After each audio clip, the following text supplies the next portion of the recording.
E shefja e kësaj ministrie që cakton çmime tavan për naftën ishte pjesë e ceremonisë hapse të panairit të gruas. Se çfarë tha Mimoza Kusari Lila dhe të tjerët pjesëmarrës do të kuptojmë nga kolege jon Sala Gashi. Sala, përshëndetje, dhe të lutem na tregos se çfarë mundësi do t'u ofroj grave ky panair. Po vullnet tashmë përmbahet edhe edicioni i dyti panairit të gruas në kuadër të odës ekonomike të Kosovës, ku 10 gra do të kenë mundësinë që të shfaqin produktet e tyre përballë qytetarëve të Republikës së Kosovës në sheshin Nën Tereza në kryeqytet. Këtu kryetari i odës ekonomike të Kosovës bashkë me ministren Mimoza Kusari Lila thanë se gruaja në industri është pikërisht pika më e lartë e zhvillimit ekonomik dhe të inovacionit.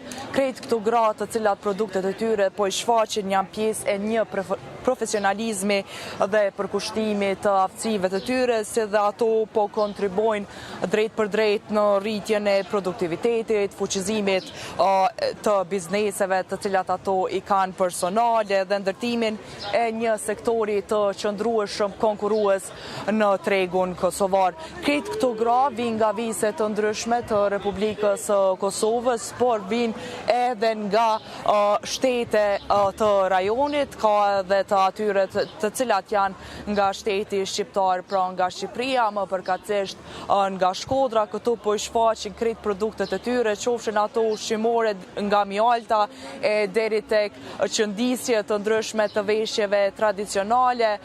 Kemi lloje të ndryshme të pemëve të cilat këto i kanë sjellur për t'i shitur ato me një çmim të cilat thonë ato të volitshme. Ne si ekip në ratë bisedojmë edhe me disa gra këtu, ku ato janë të kënaqshme që po jepet si mundësi, anëse thanë se si gra jemi të lënë pas dore nga shteti, por që presim që të ketë zhvillim në këtë aspekt dhe të përkrahen mjaftueshëm qoftë nga ministria apo edhe nga shteti në përgjithësi, ekzekutivi në detyrë. Ato kërkuan përmes kamerave tona, por edhe tek ministria që t'i jepën mundësi sa më shumë dhe të ketë panaire sa më shpesh që ato t'i shfaqin krejt produktet që ato i kanë.